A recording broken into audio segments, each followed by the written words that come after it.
मध्यमवर्गीय माणूस म्हणतो कर्ज, बापरे कर्ज नको, पण हे कर्ज आपल्या उत्पन्नाच्या काय पटीत आपण घेतो यावरती बऱ्याच गोष्टी ठरत असतात. नागरिक म्हणून आपण का बजेट समजून घ्यायला पाहिजे, तर आपण दोन गोष्टी सरकारला देत असतो. एक म्हणजे दर 5 वर्षातनं मत, आणि दुसरी गोष्ट म्हणजे दर वर्षाला देत असलेला इन्कम टॅक्स. अल्फा जनरेशन म्हणजे काय, तर मार्केटनी ॲव्हरेज जे इंडेक्सनी दिलेला रिटर्न आहे त्याच्या पल्ल्यात आपण काय जाऊ शकतो. दुसरं सगळ्यात महत्त्वाची गोष्ट म्हणजे आपण खर्च आपला उधारीवरती करणं कमी करत चाललेलो.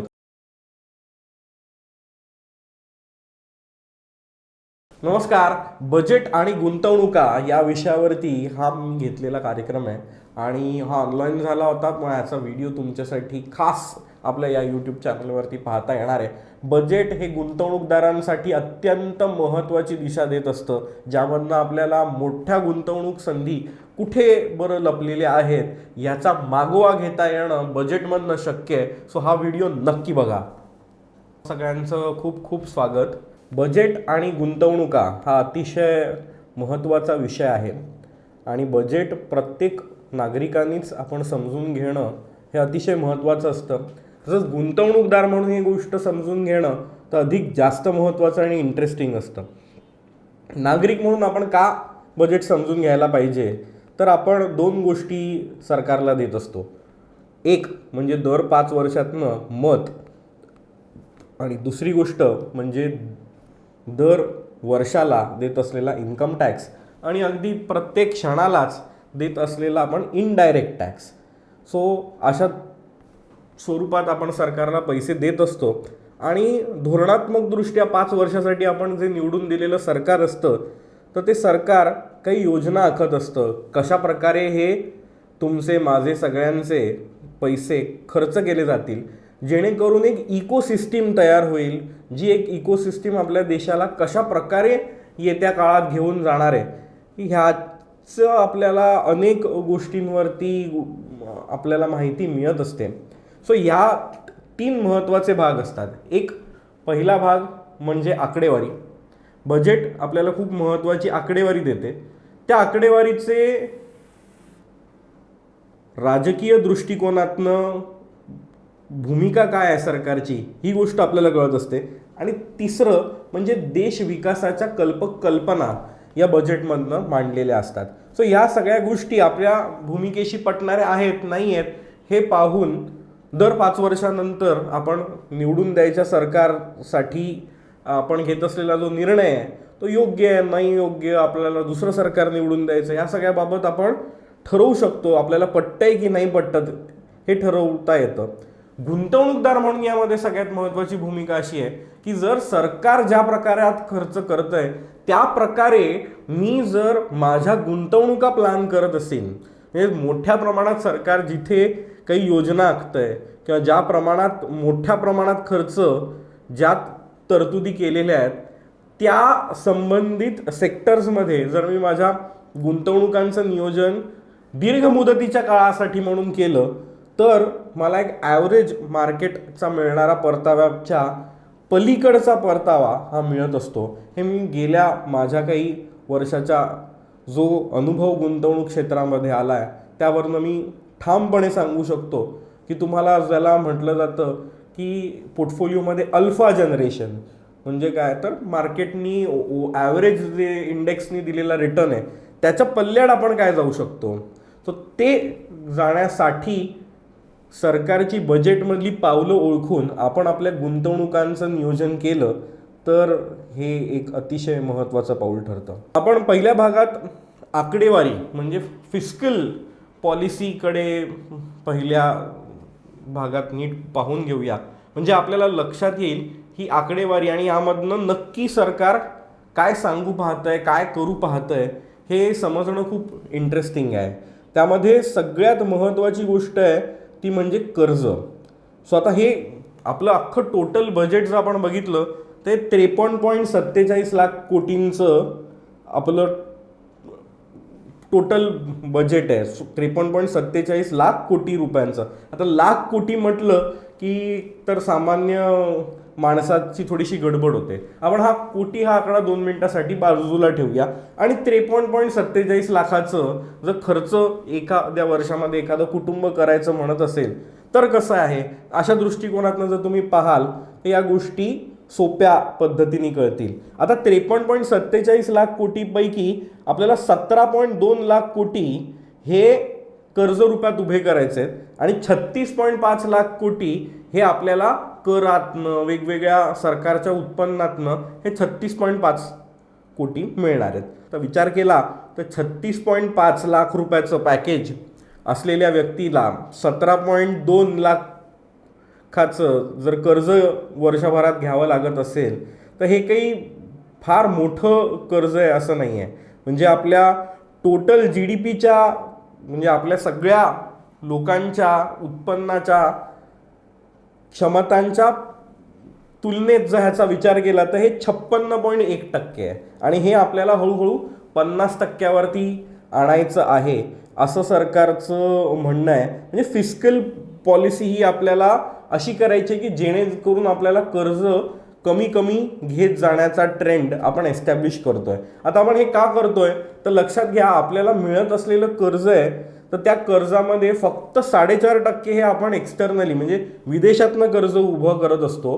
व्हेरॅज 96% हे तुम्ही मी नागरिक जे पैसे सरकारकडे ठेवत असतो, से फॉर एक्झाम्पल सिनियर सिटीजन ठेवी असतील, पोस्टाच्या योजना, PPF मधले पैसे अशा स्वरूपात. तसंच सरकार वेगवेगळे बॉन्ड्स मार्केटमध्ये आणत असते 10-10 वर्षासाठीचे, इन्फ्रास्ट्रक्चर उभं करण्यासाठीचे बॉन्ड्स, RBIचे बॉन्ड, यामधनं सरकार जे पैसे उभं करत असतो त्यात 96% हा भार हा देशांतर्गत आहे.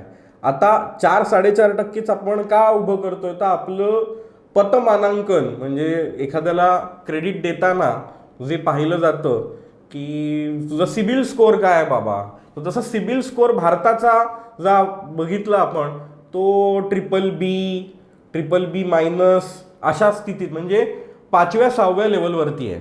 आपण टॉप रँक जे कोणी कर्ज देण्यासाठी चांगल्या इकॉनॉमीज जागतिक पातळीवरती मानल्या जातात त्याच्या अगदी 5व्या-6व्या पातळीवरती येतो. त्यामुळे जागतिक गुंतवणूकदार फिक्स इन्कम कॅटेगरीमधल्या डेट स्कीम्समध्ये आपल्या भारताला गुंतवणूक म्हणून फारसं महत्त्व देत नाहीत आणि त्यासाठी हे क्रेडिट रेटिंग इम्प्रूव्ह व्हावं म्हणून आपण फिस्कल डेफिसिट आपलं कमी करत चाललेलो आहोत. कोविड काळामध्ये हेच आपलं फिस्कल डेफिसिट 9% गेलेलं आणि ज्याला म्हणजे 2020-21 साली आणि मग आपण लक्ष ठरवलं होतं की हे फिस्कल डेफिसिट आपण निम्म्यानी कमी करू आणि त्याला म्हटलं जातं वचनपूर्ती. सो असं बजेटमध्ये म्हटलं गेलेलं आहे, कारण 4.5%च्या आत हे फिस्कल डेफिसिट ठेवण्यामध्ये सरकारला यश आलेलं आहे. सो हे येत्या काळामध्ये हळूहळू अजून 4%पर्यंत नेण्याकडे सरकारचा कल आहे. या सगळ्या गोष्टींनी होतं काय असतं तर एक आपण परदेशी गुंतवणूकदारांना एक मेसेज देत असतो की वी आर स्ट्रॉंग इकॉनॉमी. आणि दुसरं सगळ्यात महत्त्वाची गोष्ट म्हणजे आपण खर्च आपला उधारीवरती करणं कमी करत चाललेलो आणि हे करत असताना 2 महत्त्वाच्या गोष्टी समोर दिसतात. एक म्हणजे जर अचानक कुठलं तरी मोठं आर्थिक संकट आलं किंवा युद्ध सारखी परिस्थिती आली तर आपल्याला आपल्या GDPच्या 20-30% जर कर्ज उभं करायची वेळ आली तर ती उभं करण्यासाठी क्षमता आपल्या इकॉनॉमीमध्ये आहे का, तर ती इकॉनॉमीमध्ये क्षमता आणण्यासाठी आधीच खर्च आपला कर्जाचा तुलनेत कर्जाचं म्हणजे आपल्या टोटल खर्चामध्ये कर्जाचं प्रमाण कमी ठेवलं आहे की अचानक जर मला कर्ज लागलंच तर मला घेता येण्याची क्षमता असायला हवी. हा एक मुद्दा. आणि दुसरा मुद्दा की ज्याच्यामुळे क्रेडिट रेटिंग सुधारावं आणि जागतिक स्तरावरती मला जास्तीत जास्त प्रमाणात इन्व्हेस्टमेंट्स मिळाव्या, कर्ज मिळावं. आता जर ग्लोबल प्लेयर्सच्या तुलनेत आपण बघितलं तर आपला हे 56.1% आहे, पण जगामधले काही डिटेल्स बघितले तर अमेरिकेवरचं त्यांच्या पूर्ण राष्ट्रीय उत्पन्नाच्या तुलनेत हे 123% आहे. चीनचे हे 93% आहे, जपान 237%वर आहे, फ्रान्स 119%, ब्राझील 95%, साऊथ आफ्रिका 80%. म्हणजे त्यांच्या राष्ट्रीय उत्पन्नाच्या तुलनेत जर आपण विचार करू तर आपल्याला दिसतं 80%, 95%, आणि जपानचं तर 237%. हे खूप जास्त कर्ज आहे. त्या तुलनेत भारताचं हे 56%, हे अतिशय बेतासबात असं ठेवलेलं कर्ज आहे, विच इज इझिली मॅनेजेबल कर्ज आपण ठेवतोय. पण काय मध्यमवर्गीय माणूस म्हणतो कर्ज बापरे, कर्ज नको. पण हे कर्ज आपल्या उत्पन्नाच्या काय पटीत आपण घेतो यावरती बऱ्याच गोष्टी ठरत असतात. मध्यमवर्गीय माणूस देखील कर्ज या टूलचा खूप चांगल्या प्रकारे वापर करू शकतो. मात्र तो होम लोन किंवा कार लोन हे जे सिंगल डिजिटमध्ये मिळणारं कर्ज असतं ह्याचा वापर करून घेतो, मात्र ते पटापट फेडण्याकडे कल असतो त्याचा. ॲक्च्युली त्याच्यापेक्षा आपल्या गुंतवणुका वाढवण्याकडेच आपण कल दिला आणि जास्तीत जास्त यूज हा आपल्या पोटेन्शियल कर्ज मिळवण्याचा आणि स्वस्तात कर्ज मिळण्याच्या पोटेन्शियलचा वापर करून मध्यमवर्गीय माणूस मध्यम वर्गाला सोडून मिडल इन्कम ट्रॅप सोडून श्रीमंत वर्गामध्ये जाऊ शकतो. आज आपलं देश देखील आपण जर बघू तर विकसनशील होत, पण मध्यमवर्गीय राष्ट्र होत. आपण गरीब राष्ट्र पण नाही, आपण श्रीमंत राष्ट्र पण नाही, आपण मध्यमवर्गीय राष्ट्र होत. सो ते मध्यमवर्गीय राष्ट्र म्हणून आपल्याला जर विकास करायचा असेल तर आपल्याला कर्ज हा ही टूल म्हणून अतिशय महत्त्वाचं आहे, हे वापरायला हवं. आणि हे वापरत असताना आपण एक गोष्ट अजून ठरवली पाहिजे की कर्ज स्वस्तात जे मिळेल ते चांगलं कर्ज आहे, विच इज गुड डेट, त्याचा वापर केला पाहिजे. पण आज आपल्याकडे दिसतंय की लोअर इन्कम ग्रुप खूप मोठ्या प्रमाणात सोने तारण कर्ज घेतोय, किंवा NBFCsकडनं म्हणजे आजच्या काळातले सावकार मंडळी आहेत त्यांच्याकडनं प्रचंड 20-22% कर्ज उचलतोय, किंवा क्रेडिट कार्डचं लोन वाढत चाललेलं आहे. So which is a bad debt. हे बॅड डेट वापरलं नाही पाहिजे आपण, आणि चांगलं कर्ज आहे हे वापरलं पाहिजे. हा एक बजेटकडनं आपण शिकण्याचा मुद्दा आहे. आणि त्यात अशा प्रकारे इमर्जन्सीमध्ये पटकन सरकार मोठ्या प्रमाणात कर्ज उचलू शकतं, जे सिंगल डिजिटमध्ये देखील सरकारला मिळू शकतं. आपल्याला सिंगल डिजिटमधलं म्हणजे 10%च्या आतमधलं कर्ज हे मध्यमवर्गीय माणसाला पटकन मिळू शकत नाही. एखादी मोठी मेडिकल इमर्जन्सी आली, किंवा कोविडसारखी परिस्थिती आली, किंवा आता AIच्या जगामध्ये अचानक नोकरी बदलायची वेळ आली किंवा नोकरी जाण्याची वेळ आली, तर आपण आपल्या इमर्जन्सीसाठी काय प्रोव्हिजन करून ठेवली आहे हा अतिशय महत्त्वाचा मुद्दा आहे. कारण का तर येत्या काळामध्ये हे जे बजेट आलेलं आहे हे बजेट काय राजकीय आणि जागतिक पटलावरच्या आर्थिक घडामोडींच्या पार्श्वभूमीवर आलं आहे हे जर समजून घेतलं तर आपल्याला दिसेल की ही अनिश्चिततेचा काळ आहे. या अनिश्चिततेच्या काळामध्ये खूप प्रमाणात सोन्याचा भाव वाढतो, आणि ह्या सोन्याचा भाव वाढण्यामागे जिओपॉलिटिकल रिझन्स जसे आहेत त्यासच जसं आपल्याकडे आता AI समिट चालली आहे, तर ते AI देखील खूप महत्त्वाचा रोल प्ले करत आहे. आत्ताच मायक्रोसॉफ्टच्या AI समिटमध्ये केलेलं एक स्टेटमेंट आहे जे अतिशय महत्त्वाचं आहे की येत्या 18 महिन्यामध्ये व्हाईट कॉलर जॉब्स हे AI पूर्णपणे संपवून टाकू शकतं. इतक्या मोठ्या प्रमाणात हा AIचा स्पीड वाढत चाललेला आहे. म्हणजे AIला आता अपडेट पण करायला लागलं आहे. म्हणजे माणसाची त्यासाठी अपडेट देण्यासाठीची पण आवश्यकता आता राहत नाही आहे. इतक्या प्रमाणात AIमध्ये होत असलेला हा जो बदल आहे, यामुळे जो बेसिक श्रमावरती असलेला जो मजूर आहे त्याची नोकरी जाईल कधी हे माहीत नाही, पण पहिली ही व्हाईट कॉलर किंवा मध्यमवर्गीय माणसांच्या नोकऱ्या या धोक्यामध्ये येऊ शकतात. सो अशा वेळेला आपण किमान आपलं 6 महिन्याचं खर्च आपले EMI सकट जातील इतका इमर्जन्सी फंड क्रिएट केलाय का? आता हा इमर्जन्सी फंड शेअर बाजार संलग्न गुंतवणुकांमध्ये नसायला हवा. का नसायला हवा?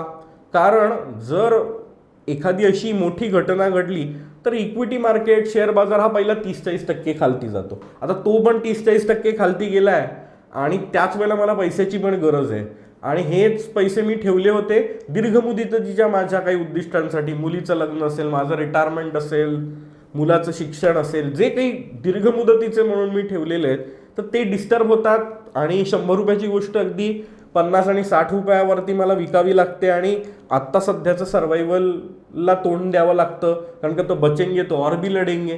म्हणून अशा परिस्थितीमध्ये आपण आपला शॉर्ट टर्म प्रोटेक्ट केलाय का, हा प्रत्येक गुंतवणूकदारांनी स्वतःला विचारायचा प्रश्न आहे. कारण का तर आज यंग इन्व्हेस्टर्स हे खूप मोठ्या प्रमाणामध्ये रिटर्न ऑन इन्व्हेस्टमेंट जास्त जिथे मिळतंय तिथे जायला पाहतात, पण लक्षात एक गोष्ट घेत नाही की रिटर्न ऑन इन्व्हेस्टमेंट जास्त मिळवण्याच्या नाद्यामध्ये आपण अननेसेसरी रिस्क देखील घेत असतो. मग आपलं रिस्क ॲपिटाईट काय आहे, आपण किती प्रमाणात इक्विटी एक्सपोजर घेऊ शकतो, नाही घेऊ शकत. 50% आहे ते माझं प्रमाण, ते 80% आहे की मी 20-25%च इक्विटी एक्सपोजर घेऊ शकतो माझ्या पोर्टफोलिओवरती, माझ्या गुंतवणुकांवरती. ह्याचं रिस्क प्रोफाइलिंग करणं हे अतिशय महत्त्वाचा भाग असतो. तो न करताच आपण गुंतवणुका करत असू तर ज्या काही आपण दीर्घ मुदतीच्या म्हणून करत असलेल्या गुंतवणुका जरी असल्या तरी त्या खूप जास्त धोक्यात असतात. सो या बजेटमधला फिस्कल डेफिसिट आणि कर्जाचा आकडा तर मी सांगितला. तसंच GDP ग्रोथबद्दल असं म्हटलंय की 6.8 to 7.2% ही आपली GDP म्हणजे ग्रॉस डोमेस्टिक प्रोडक्ट, आपल्या सगळ्या सर्व्हिसेस आणि उत्पादनं या सगळ्यांचा मिळून तुमचं माझं अख्खं देश म्हणून सगळ्यांचं उत्पन्न म्हणून किती होतं आहे, तर आपण सध्या 4 ट्रिलियन क्रॉस करायला लागलेलो आहे आणि आपण 5 ट्रिलियन इकॉनॉमीकडे आपला प्रवास चाललेला आहे. आपण जगातली 3री मोठी अर्थव्यवस्था म्हणून उदयाला येऊ पाहतोय. आपण जर्मनीला मागे टाकतोय, आपण टाकलंय ऑलरेडी, जपानला आता आपण मागे टाकणार आहोत. अशा टप्प्यामध्ये येत असलेली आपली ही अर्थव्यवस्था आहे. अतिशय आपण त्याबद्दल अभिमान बाळगतो. पण हे 4 ट्रिलियन इकॉनॉमी ज्याला आपण पहिल्या 2 राष्ट्रांची कंपेअर करतो त्याला आपल्याला लक्षात येईल की गॅप केवढी मोठी आहे. अमेरिका ही पहिल्या क्रमांकावर आहे आणि आपण जर 4 ट्रिलियनवरती आहोत तर अमेरिका या क्षणाला 30 ट्रिलियनवरती आहे. आणि आपण 140 कोटी लोकांचा देश असू तर ते 25 ते 30 कोटी लोकांचा देश आहे. म्हणजे आपल्या 1/4पेक्षाही कमी पॉप्युलेशन आणि तुम्ही इमॅजिन करू शकता 7-8 पट जास्त राष्ट्रीय उत्पन्न. भारताचं पर कॅपिटा दर डोई उत्पन्न हे $2,000 आहे, वेरॅज अमेरिकेचं हेच $78,000 आहे.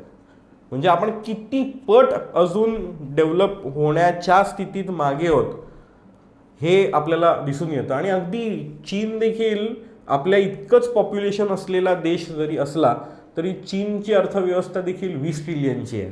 म्हणजे तुम्हाला लक्षात येतं आहे की आपण जर 4 ट्रिलियन असू तर आपल्यापेक्षा 5 पट आपल्या इतकीच लोकसंख्या असून देखील चीन आपल्यापेक्षा आर्थिकदृष्ट्या 5 पट मोठा आहे, 5 पट सक्षम आहे. सो हे काही गोष्टी आपल्याला लक्षात घेतल्या तर आपल्याला समजेल की आपण किती प्रमाणात आपल्याला वाढ होणं गरजेचं आहे. आणि म्हणून मग अशा पार्श्वभूमीवरती 6.8% और 7.2% हे जे काही आकडे येतात ते आकडे येतात कुठून ना हे समजून घेणं आपल्यासाठी महत्त्वाचं आहे. आणि हे GDPचे आकड्यांचा आणि गुंतवणुकांचा नक्की काय सहसंबंध असतो तर लक्षात घ्या, असं मानलं जातं की कुठल्याही देशाचा GDP वाढीचा आकडा आणि त्या देशामधलं इन्फ्लेशन ह्या दोघांची जर बेरीज केली तर जो आकडा येईल ते साधारण त्या देशाच्या अर्थव्यवस्थेत असलेल्या शेअर बाजाराचं ॲव्हरेज रिटर्न ऑन इन्व्हेस्टमेंट त्या वर्षासाठी राहू शकतं, असा एक अनुमान मानला जात असतो. मग आता जर आपलं हे 7.2% आहे आणि आत्ता आलेल्या इन्फ्लेशनच्या आकड्यांप्रमाणे जर आपलं इन्फ्लेशन साधारणपणे 4% जात असेल तर 7.2 + 4 म्हणजे साधारण 11.5% आपला शेअर बाजाराचा ॲव्हरेज रिटर्न येत्या काळात राहील असं या बजेटमधल्या आकडेवारीमधनं दिसतंय. आता हेच जर 7.2%चा जो आहे तो आकडा 8% गेला किंवा 8.5% गेला तर हेच 11.5% आपण 12.5-13% शेअर बाजाराचा ॲव्हरेज परतावा राहील असं एक्सपेक्ट करू शकतो.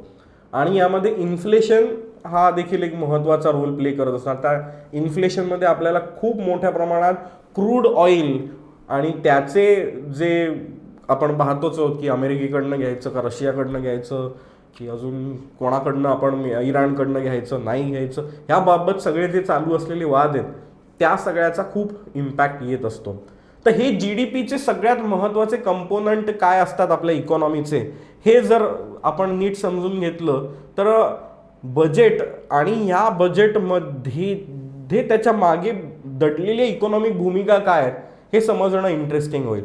सो त्याच्यामध्ये 4 महत्त्वाचे भाग असतात. एक म्हणजे कन्झम्शन, डोमेस्टिक कन्झम्शन, दुसरं कॅपिटल एक्सपेंडिचर, तिसरा इन्व्हेस्टमेंट्स आणि चौथा एक्सपोर्ट्स. आता ह्याच्यामधलं कन्झम्शन आणि इन्फ्रास्ट्रक्चर हे दोन म्हणजे कॅपिटल एक्सपेंडिचर या 2 गोष्टींबाबत आपण अत्यंत स्ट्रॉंग पॉझिटिव्ह फ्रंटवरती काम केलेलं आहे. मात्र इन्व्हेस्टमेंट्स आणि एक्सपोर्ट्स या 2 पेपर्समध्ये आपल्याला वाईट मार्क आलेले आहेत. अगदी एक्सपोर्ट्समध्ये आपल्याला नापास व्हायची वेळ देखील आलेली असं म्हटलं तरी चालेल, इतके वाईट मार्क आपल्याला आलेले आहेत. तसंच इन्व्हेस्टमेंट्स या गोष्टीवर या पेपरमध्ये आपल्याला दरवेळेला खूप चांगले मार्क यायचे, पण ते यावर्षी आलेले नाही आहेत. सो या सगळ्याचा परिणाम आपल्या GDP वाढीवरती होईल असं दिसतंय. आता या 4ही कंपोनंट्समध्ये जर आपण डिटेलमध्ये जाऊया की काय काय नक्की घडामोडी घडत आहेत आणि त्यामधनं गुंतवणूकदार म्हणून आपण काय बघितलं पाहिजे. तर पहिला आणि सगळ्यात महत्त्वाचा म्हणजे डोमेस्टिक कन्झम्पशन. बघा, गेल्या बजेटमध्ये 12 लाखापर्यंत टॅक्स नाही, किंवा जे अजून हायर ब्रॅकेट्समध्ये त्यांना देखील टॅक्समध्ये सूट दिली. GST महोत्सव आपण साजरा केला. या सगळ्या गोष्टीमधनं सरकार एक गोष्ट करत होती, ती म्हणजे आपल्या हातामध्ये खर्च करण्याजोगे पैशाचं प्रमाण वाढणं. ह्याचा डायरेक्टली इम्पॅक्ट कन्झम्पशन सेक्टरवरती होतो. आणि आपण गेल्या वर्षभरात जर बघाल तर अनेकांनी नवीन गाड्या बुक केल्या, अनेकांनी फ्लॅट्स घेतले, घरात रिनोव्हेशन्स केली आहे, फिरायला जाण्याचं प्रमाण बरंच वाढलेलं आहे. सणवारावरती कपडे लत्ते सगळ्याच दागिने या सगळ्यावरतीच आपण खूप मोठ्या प्रमाणात खर्च करताना आपल्याला दिसतोय. सो त्यामुळे कन्झम्पशन फ्रंटवरती आकडे हे चांगले येत आहेत. त्यासाठी सरकारने उचललेली पावलं आणि त्याला इकॉनॉमीने दिलेला प्रतिसाद ही सगळ्या गोष्टी उत्तम चाललेल्या आहेत. आत्ताच्या बजेटमध्ये कॅपिटल एक्सपेंडिचरमध्ये जर तुम्ही बघाल तर 12,20,000 कोटींची तरतूद केली आहे. बघा, 53.46 कोटीच्या म्हणजे 53 कोटीपैकी 12.20 कोटी आपण स्ट्रेट अवे कॅपिटल एक्सपेंडिचरवरती म्हणजे इन्फ्रास्ट्रक्चरल डेव्हलपमेंटवरती खर्च करत असू. आणि इयर ऑन इयर दरवर्षी आपण जर बघू तर हा खर्च वाढतोय. गेल्या वर्षी हाच 11.11 लाख होता. सो आता आपण तो 12.20 लाखावरती नेलेला आहे. आणि जर 2014च्या तुलनेत जर आपण बघितलं तर हा खर्च ऑलमोस्ट 2014मध्ये 1.5-2 लाख कोटी होता. सो 5 ते 6 पट यामध्ये गेल्या 10 वर्षामध्ये वाढ झालेली आहे. 2014 सालापर्यंत जितके आपल्याकडे महामार्गांचं नेटवर्क होतं ते नेटवर्क 2026 उजाडताना आपलं दुप्पट झालेलं आहे. इतक्या मोठ्या प्रमाणात रस्ते मोठे होत आहेत आपल्याकडे. आणि आत्ताच्या 12.20 लाख कोटीच्या या सगळ्या प्रस्तावित खर्चांमध्ये हायस्पीड कॉरिडॉर्स रेल्वेचे याबद्दल म्हटलेलं आहे. तसंच देशांतर्गत नद्यांमधनं प्रवास करता येईल, सामानाची ने-आण करता येईल, ह्या सगळ्याबद्दल प्रोव्हिजन्स केलेले आहेत. आता हे का केलेलं आहे तर आपल्या लॉजिस्टिक कॉस्ट म्हणजे फॅक्टरीमध्ये एखादं प्रॉडक्ट तयार होऊन ते ॲक्च्युअली डिस्पॅच देशातनं होईपर्यंत लागणारा वेळ आणि लागणारी पर्यायाने कॉस्ट ही चीनच्या तुलनेत विचार केला तर दुप्पट आहे. म्हणजे एखादी गोष्ट 100 रुपयात चीनमध्ये तयार होते, मानून चला 100 रुपयातच भारतात तयार होते, तर जी गोष्ट आपल्याला फक्त पोर्टपर्यंत किंवा एअरपोर्टपर्यंत पोचवायला 20 रुपये खर्च येत असेल तर चीनला फक्त तो 10 रुपये येतोय. आपल्याला तो जर 10 दिवस लागत असतील तर चीनला फक्त 5 दिवस लागत आहेत. सो आपण या तुलनेत खूप मागे होत. सो म्हणून आपला एक्सपोर्ट सुधारण्यासाठी म्हणून देखील आपल्या लॉजिस्टिक्स आणि ट्रान्सपोर्टेशन सेक्टरवरती खूप महत्त्वाचं प्रोव्हिजन्स दिसत आहेत. सो त्यामुळे गुंतवणूकदार म्हणून येत्या काळात मी ट्रान्सपोर्टेशन आणि लॉजिस्टिक फंडचा विचार करू शकतो का? तर नक्कीच. जर माझं 8 ते 10 वर्षाचं होरायझन असेल, 8 ते 10 वर्ष माझं शॉर्ट टर्म प्रोटेक्ट करून मला जर गुंतवणुका करायच्या असतील, तर ट्रान्सपोर्टेशन आणि लॉजिस्टिक सेक्टर आणि त्यामधले म्युच्युअल फंड्सच्या योजना यांचा आपण नक्कीच पॉझिटिव्हली विचार करू शकतो. तसंच जर आपण बघाल तर मॅन्युफॅक्चरिंग आणि इन्फ्रास्ट्रक्चर या सेक्टरमध्ये खूप मोठ्या प्रमाणात सरकारी खर्चच होतोय. सो तुम्ही जर बघाल स्टील कंपन्यांचे आकडे जे येत आहेत क्वार्टरली रिझल्ट, 60-80% त्यांचा प्रॉफिट वाढत चालला इयर ऑन इयर. म्हणजे इतकी जबरदस्त प्रमाणात स्टील लागतंय, कारण का तर दिसतंय आपला अख्खा देशच जवळपास अंडर कन्स्ट्रक्शन आहे. जिथे तिथे बघाल तुम्ही तर मेट्रो, रेल्वे किंवा रस्त्याचं रुंदीकरणाचं काम असं सगळीकडे चालू आहे आणि त्यासाठी सरकारची तजवीज सुद्धा होते. मग हेच स्टेप्स आपण गुंतवणूकदार म्हणून फॉलो केले तर आपल्याला यश नक्कीच मिळू शकतं. फक्त मी जसं म्हणतोय की शॉर्ट टर्म प्रोटेक्ट करून जर आपण ह्या गुंतवणुका केल्या तरच, कारण का तर एखादी मोठी घटना घडेल, मोठ्या प्रमाणात AI रिलेटेड जॉब्स वगैरे जात आहेत किंवा खूप मोठ्या प्रमाणात काहीतरी जागतिक युद्धासारखी गोष्ट घडतीये, अशा परिस्थितीमध्ये 40-50% देखील इक्विटी मार्केटवरती जर निगेटिव्ह इम्पॅक्ट येत असेल शॉर्ट टर्मसाठी, तर त्या शॉर्ट टर्मला तोंड देण्यासाठी माझ्याकडे प्रोव्हिजन्स ठेवून मला ह्या गुंतवणुका करायच्यात ह्याचं भान सोडू नका. आणि या सगळ्या मी सांगतोय त्या गोष्टींकडे नीट लक्ष देऊन ऐकाल तर तुम्हाला ह्याचा नक्कीच फायदा होईल. सो कॅपिटल एक्सपेंडिचर आणि रेव्हेन्यू एक्सपेंडिचर हे 2 प्रकार असतात. रेव्हेन्यू एक्सपेंडिचर म्हणजे जो पैसा दिला जातो, सरकार वेगवेगळी अनुदानं, पगार, भत्ते या सगळ्यांसाठी जी तरतूद केली जाते त्याला म्हटलं जातं रेव्हेन्यू एक्सपेंडिचर. इकॉनॉमीला रेव्हेन्यू एक्सपेंडिचर म्हणून 1 रुपया खर्च केला असेल तर 40 पैसेच फायदा होतो.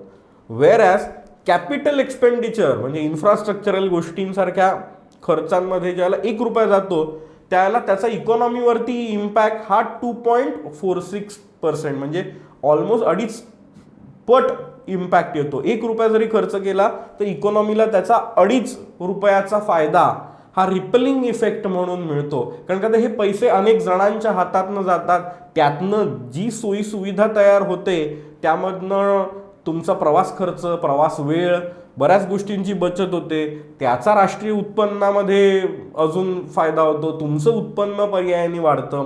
या सगळ्याचा एकत्रित परिणाम बघितला तर कॅपिटल एक्सपेंडिचर वाढणं हे इकॉनॉमीसाठी सगळ्यात महत्त्वाचं आहे. आणि जे आपण बघतोय 2014 पासून आतापर्यंत ऑलमोस्ट 6 पट आपण गेल्या 10 ते 12 वर्षामध्ये ह्यात वाढ केलेली आहे. सो हे 2 आपले एकदम काय म्हणता येईल उत्तम मार्क मिळवलेले पेपर्स आहेत. आता जरा जाऊया आपण ज्या विषयांमध्ये आपल्याला इम्प्रूव्ह करायची गरज आहे, ज्या विषयात आपल्याला अतिशय वाईट मार्क मिळालेले आहेत तर त्या विषयांवरती. तर काय झालं, या सगळ्या जागतिक गोष्टींमध्ये खूप मोठ्या प्रमाणात AI आणि या रिलेटेड डेव्हलपमेंट होत असताना एक आपण मान्य करायलाच हवं की आपली AIची बस चुकली. आपण AI या सगळ्या याच्यामध्ये ज्या डीप लेवलवरची इन्व्हेस्टमेंट्स करायला हव्या होत्या त्या काही आपल्याकडनं झाल्या नाहीत. सो त्यामुळे AI रिलेटेड जग ज्या प्रमाणात वाढलं आणि अगदी गेल्या वर्षी जर आपण बघाल साऊथ कोरियाचा देखील रिटर्न ऑन इन्व्हेस्टमेंट हा 70% गेला आहे, त्याहून जास्त रिटर्न्स मिळालेत. वेरॅज भारतात गेल्या वर्षामध्ये फायनान्शियल इयरमध्ये अगदी 4-5% ग्रोथ पण नाही आली आणि त्यातच आपल्या रुपयाचं जे अवमूल्यन झालं. सो तुम्ही लक्षात घ्या, अमेरिकन माणसांनी ज्या वेळेला $80 असताना गुंतवणुका केल्या आणि त्याला 5% रिटर्न मिळाला असेल तर त्याचे $80 समजा एक 83 काय म्हणता येईल 82-83 रुपये झाले. पण डॉलर ज्यावेळेला तो परत तो ज्यावेळेला गुंतवणुका करतो त्यावेळेला काय तर डॉलर विकून त्याला रुपये घ्यावे लागतात. आता रुपयामध्ये त्यांनी इन्व्हेस्टमेंट सगळ्या केलेल्या आहेत. आता परत घेऊन ज्याला त्याला जायचं आहे त्यावेळेला रुपयाचं मूल्य घटल्यामुळे तो ज्याला परत घ्यायचं म्हणत असेल तर त्याचा ऑलमोस्ट 6-7 रुपयाचा नुकसान झालंय. त्याला परत डॉलर विकत घ्यायचे असतील तर त्याला 90 रुपयांनी घ्यावे लागणार आहेत रुपयातनं. सो या सगळ्याचा एकत्रित परिणाम पाहता गुंतवणूकदारांनी जे जागतिक पातळीवरती फॉरेन इन्स्टिट्यूशनल इन्व्हेस्टर्स मोठ्या प्रमाणात भारतावरती गुंतवणुका करत असतात त्यांनी जरा आखडता हात घेतला. त्यांनी केलेल्या त्यांच्या जुन्या गुंतवणुका होत्या त्या देखील या गेल्या 1-1.5 वर्षामध्ये भरपूर प्रमाणात काढून घेतल्या. त्यामुळे होतं काय, आपल्या फॉरेन एक्सचेंज अकाउंटवरती डेफिसिट निर्माण झाला. तर हा जो डेफिसिट आहे तो भरून काढण्यासाठी एक पर्याय असतो तो म्हणजे एक्सपोर्ट्स. आता एक्सपोर्ट्स या पातळीवरती आपण वस्तू जी एक्सपोर्ट्स करतो यामध्ये तर आपलं आधीपासूनच आपण एक्सपोर्टचा आपण घाटे के धंदे में रहते की आपले एक्सपोर्ट्स काही पॉझिटिव्ह नसतात वस्तू विनिमयामध्ये. मग आपले पॉझिटिव्ह कुठे असतात तर सेवांमध्ये, म्हणजे IT सेवा असतील, बँकिंग सेवा आहेत, या अशा वेगवेगळ्या ज्या सर्व्हिस सेक्टर आहेत ते सर्व्हिसेस एक्सपोर्ट करून आपण खूप जास्त प्रमाणात परकीय चलन मिळवत असतो. पण हे दोन गोष्टींमध्ये आलेला जो नेगेटिव्ह इम्पॅक्ट आहे की वस्तूंमधनं आलेला डेफिसिट आणि इन्व्हेस्टमेंटमधनं आलेला डेफिसिट, त्यामध्ये सर्व्हिस सेक्टरमध्ये अगदी मार्जिनल 5-6% वाढ जरी असली तरी या दोन गोष्टींमध्ये आलेले नेगेटिव्ह नंबर काही पूर्णपणे रिकवर करता येतील एवढा काही सर्व्हिस सेक्टरचा परफॉर्मन्स झाला नाही. आणि फॉरेन एक्सचेंज अकाउंटवरती आपल्याला नेगेटिव्ह इम्पॅक्ट आपल्या अकाउंटवरती दिसल्यामुळे दोन गोष्टींमध्ये आपण मागे पडलो. एक म्हणजे इन्व्हेस्टमेंट्स आणि दुसरं म्हणजे एक्सपोर्ट. म्हणून आत्ताचं जे बजेट जर तुम्ही बघाल तर त्याला आपण straight away export oriented budget आहे असं देखील म्हणू शकतो. कारण की आता खूप मोठ्या प्रमाणात आपण एक्सपोर्ट्सला चालना देण्यासाठी म्हणूनच्या तरतुदी केलेल्या आहेत. म्हणजे आपल्याकडे इतकी वाईट परिस्थिती आहे की आपल्याला जे कंटेनर एक्सपोर्टसाठी लागतात ना, की ज्याच्यामध्ये सामान भरून एक्सपोर्ट गोष्टी केल्या जातात, त्या कंटेनरला सुद्धा आपल्याला इम्पोर्ट करून घ्यावं लागतं. तर ते कंटेनर सुद्धा आपल्याकडे पुरेसे प्रमाणात बनत नाहीत. म्हणून आपण या बजेटमध्ये 10,000 कोटीची तरतूद केली आहे डोमेस्टिकली कंटेनर्स तयार व्हावे सो दॅट आपण एक्सपोर्ट्स करू शकू. सो आता तुम्हाला लक्षात येईल मी म्हणतोय लॉजिस्टिक्स आणि या सेक्टरमध्ये किती प्रमाणामध्ये ऑपॉर्च्युनिटी दडलेली आहे ट्रान्सपोर्टेशन. तर ते त्याचं अगदी कंटेनर निर्माणापासून ते जलवाहतुकीपर्यंत आणि लॉजिस्टिक्स पार्क्स अशा सगळ्या गोष्टींवरती खूप मोठ्या प्रमाणात खर्च होतोय. तसंच आता आपल्याला कस्टम्समध्ये जे सामान बरेच दिवस राहतं त्याच्यावरती देखील कमी दिवसात व्हावं, क्लिअरन्स व्हावा म्हणून अतिशय कायद्यांमध्ये सोयी सुविधा दिलेल्या आहेत. बऱ्याच गोष्टींना तुम्हाला ट्रस्ट करून ते चेकिंग कमी करून एक्सपोर्ट सोप्या पद्धतीने करता व्हावा, ईज ऑफ डुईंग बिझनेस वाढावा यासाठीच्या तरतुदी केलेल्या आहेत. या ॲक्च्युली आपण खूप उशिरा करतोय. अनेक विकसित राष्ट्र ह्यामध्ये खूपच पुढे निघून गेल्यानंतर आपण हे करतोय. पण देर आहे दुरुस्त आहे. म्हणून या सगळ्याकडे बघत आपण विचार करू शकतो की यामध्ये आपण प्रोव्हिजन्स तरी करायला लागलोय. सो यामुळे आपला एक्सपोर्ट्सचे आकडे सुधारायला खूप मदत होईल. फक्त ते एक्सपोर्टचे आकडे म्हणजे असे जादू मंतर फिरवला म्हणजे एक छडी फिरवली सरकारने, काही बजेटरी अलोकेशन केले आणि एक्सपोर्टचे नंबर असे भराभर वाढले असं होत नाही. सो एक्सपोर्टचे आकड्यांवरती आपल्याला पॉझिटिव्ह इम्पॅक्ट त्याचं यायला 3 ते 4 वर्ष तरी जातील. सो ह्या 3 ते 4 वर्षाच्या काळामध्ये आपण काही असं नाही म्हणू शकत की आम्ही फक्त विकणार, तुमच्याकडनं आम्ही परदेशी लोकांकडनं आम्ही काही तुमचं सामान खरेदी नाही करणार बुवा असं म्हणून चालत नाही आपल्याला. म्हणून आपण युरोप बरोबर पण आता जो ट्रेड ॲग्रीमेंट केलं आहे त्यामध्ये आपण फ्री ट्रेड ॲग्रीमेंट केलेलं आहे. अनेक जी लक्झरी कमॉडिटी म्हटल्या जातात त्या लक्झरी कमॉडिटी आपल्याला आयात करण्यासाठी म्हणजे लक्झरी वॉच आमचे 40 लाख, 1 कोटीचं घड्याळ वगैरे अनंत अंबानींच्या लग्नामध्ये वगैरे वाटली ना, तशा प्रकारची घड्याळं ही त्याच्यावरती आपल्याला खूप इम्पोर्ट ड्युटी वगैरे होती, तर ती 50% कमी केलेली आहे.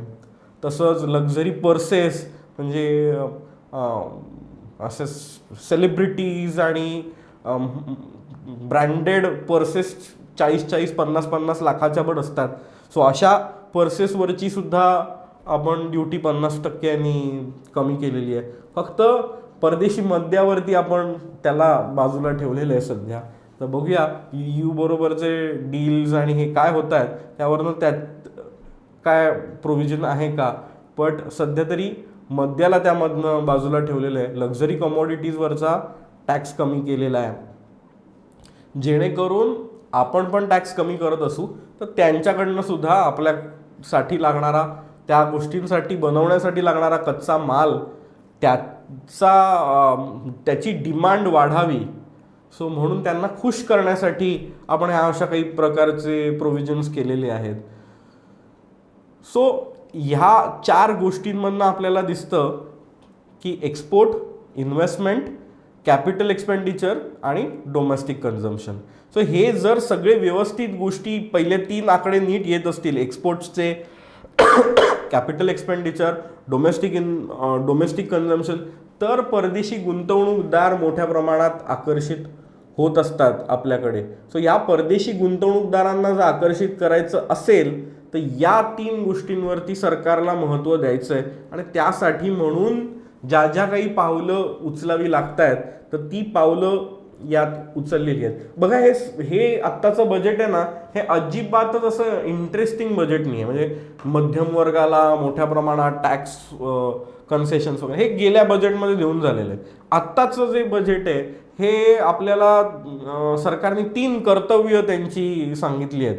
तर त्या 3 कर्तव्यांभोवती हे बजेट फिरतंय. तर पहिलं कर्तव्य सुरक्षा आणि बदलत्या भूराजकीय परिस्थितींमध्ये भारताचं संरक्षण करणं आणि भारताची आर्थिक ताकदीचं संरक्षण करणं, हा आपलं पहिलं कर्तव्य म्हटलंय. दुसरं कर्तव्य आहे नागरिकांचं जीवनमान सुधारणं आणि विकासाच्या संधी निर्माण करणं. ज्यांना ॲस्पायरिंग आयुष्य जगायचं आहे, ज्यांना जीवनमान सुधारायचं आहे, अशा लोकांना त्यांचं आयुष्य सुंदर करण्यासाठी एक चांगली इकोसिस्टीम देशांतर्गत व्यवस्थेतनं मिळावी, हे झालं दुसरं कर्तव्य. आणि तिसरं कर्तव्य म्हणजे सबका साथ सबका विकास. सो अशी 3 कर्तव्य या बजेटमध्ये मांडलेली आहेत. आता आपण अनेक जण, मुख्यतः मध्यमवर्गीय माणसं, अशा प्रकारच्या काय लाडकी बहीण, लाडली बहना आणि अशा योजनांना आपण क्रिटिसाइज करत असतो. या सगळ्या गोष्टींमागे जसं मी म्हणालो की आकडे बजेटमधले आणि बजेटमधल्या आकड्यांच्या मागे लपलेले राजकीय आर्थिक गणित हे समजून घेणं फार इंटरेस्टिंग असतं. सो आपल्या या बजेटमध्ये सगळ्यात मोठ्या प्रमाणात खर्च कॅपिटल एक्सपेंडिचर नंतर जर कुठे दिसत असेल आपल्याला तर आपल्या डिफेन्समध्ये केला आहे. आणि डिफेन्समध्ये केलेल्या खर्चाचा उल्लेख देखील बजेटमधल्या भाषणामध्ये तुम्ही जर बघाल तर केलेला नाही आहे. पण या बजेटमध्ये खूप मोठ्या प्रमाणामध्ये डिफेन्ससाठी 5,94,000 कोटी हे आपण राष्ट्रीय सुरक्षेसाठी म्हणून खर्च करतोय. आणि त्याच्यातल्या 2,55,000 कोटी म्हणजे ऑलमोस्ट निम्मा खर्च हा आपल्या सैन्य दलाचं नूतनीकरण करण्यासाठी म्हणून आपण खर्च करतो आहोत. तसंच 2,55,000 कोटीचा खर्च हा आपण गृह खात्यासाठी करतोय. हे लक्षात घ्या, 5,94,000 आणि 2,55,000 म्हणजे ऑलमोस्ट 8.5 लाख कोटी. म्हणजे आपल्या 53 लाखापैकी 8.5 लाख कोटी ह्याच आपल्या राज्य सरकारांनी म्हणजे पोलीस दलांनी केलेली तरतूद वगळता 8.5 लाख कोटीचा आपण खर्च करत असू. लक्षात घ्या, 1/4 किंवा त्याहून जास्त खर्च हा आपल्या सुरक्षेसाठी होतोय. काही गोष्ट आहे कारण की आता आपल्याला बाहेर जसा धोका आहे तसाच अंतर्गत धोका देखील खूप मोठ्या प्रमाणात आहे. लोकसंख्या हे जसं आपलं बलस्थान आहे तसंच आपल्यासाठी एक मोठी डोकेदुखी देखील ठरवू शकते. सो ते न ठरण्यासाठी जर आपण आता या सगळ्या गोष्टींचा विचार करू तर एका बाजूनी आपण सुरक्षा आणि त्यासाठी ही तरतूद करत असतो, तसंच दुसऱ्या बाजूला आपण जी रामजी म्हणजे जी पूर्वी ग्रामीण रोजगार हमी योजना होती, त्या ग्रामीण रोजगार हमी योजनेचं नाव बदलून जी रामजी योजना केली आहे. तर त्याच्यासाठी 95,000 कोटींची प्रोव्हिजन आहे. फर्टिलायझर्स म्हणजे ज्या रेटला फर्टिलायझर तयार होतात त्या रेटला आपण विकू शकत नाही शेतकऱ्यांना, म्हणून त्यासाठी आपण 2,00,000 कोटीहून जास्त अनुदानासाठी तरतूद करतो. तसंच तुम्हाला आता माहितीच आहे की किती प्रमाणात लाडली बहिणा आणि कृषी सन्मान निधी अशा सगळ्या स्वरूपात सामान्य माणसाच्या हातात पैसे येतात. म्हणजे अगदी एक ढोबळ, मी आमच्याकडे घरी कामाला इकडे येणाऱ्या जे दादा आहेत आमच्याकडे त्यांच्याशी गप्पा मारत होतो, तर सगळं जाणवलं की त्यांच्याकडे पण घरात 3 लेडीज आहेत. 3 स्त्रियांना 1,500 रुपये म्हणजे ऑलमोस्ट 4,500 ते येतात, प्लस 3,000 कृषी सन्मान निधी येतो. सो जर आपण विचार केला तर 4,500, 5,500, 6,500, 7,500 रुपये झाले. ग्रामीण ह्या जी रामजी योजनेअंतर्गत 158 दिवसांची कमिटमेंट दिली आहे सरकारने की तुम्हाला ग्रामीण भागामध्ये आम्ही इतके रुपयावरती रोजंदारी देऊ. सो त्यामधनं सिक्युअर्ड केलेलं आहे. अन्नधान्य सुरक्षेसाठी आपण मोठी तरतूद केलेली की देशात जे कोणी गरीब आहेत तर त्यांना उपाशीपोटी जाऊ नये म्हणून रेशनची दुकानावरती स्वस्त नाही, रेशनच्या दुकानावरती मोफत अन्नधान्य मिळतं. तर या सगळ्या गोष्टी आपण ज्या देतो आणि आपल्याला वाटत असतं की अरे आमच्या टॅक्समधनं एवढे पैसे जात आहेत या गोष्टी साठी, पण तुम्ही लक्षात घ्या अजून एक महत्त्वाचं त्यात दिलेलं आहे बजेटमध्ये की जी मल्टी लेवल पॉवर्टी आहे ती आपण ऑलमोस्ट 56% 12.5% आणली आहे. सो या सगळ्या गोष्टींमधनं झालं काय तर जो अतिशय गरीब माणूस आहे, पूर्णपणे दरिद्री माणूस आहे, त्या रेषेतनं अनेक लोकांना आपण बाहेर काढलेलं आहे आणि ज्याला आपण सबका साथ सबका विकास अशा एकदम छान गोंडस राजकीय नावं देत असतो, पण या मागे दडलेला जो अर्थ आहे तो आपल्या सुरक्षेसाठी आहे.